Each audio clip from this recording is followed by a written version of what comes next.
লোকে মিথ্যে কথা বলছে যে এই লিপস্টিকটা ইউজ করছি কিংবা এই প্রচন্ড কেমিক্যাল দেওয়া সিনথেটিক কেমিক্যাল দেওয়া জিনিস আমি ফেস ওয়াশ ইউজ করি।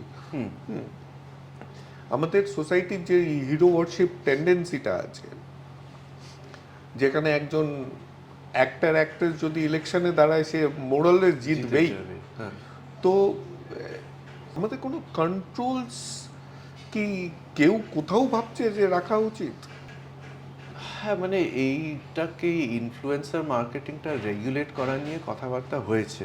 যেমন মাঝখানে একটা রুল এলো যে অমিতাভ বচ্চন যদি একটা কোনো ব্র্যান্ড এন্ডোর্স করে, then he has a responsibility, personal responsibility, যে সেই ব্র্যান্ডটা যদি তার মধ্যে কিছু একটা খারাপ থাকে, দেন হি ইজ অলসো লায়াবল। এরকম একটা রুল মাঝখানে এসেছিল।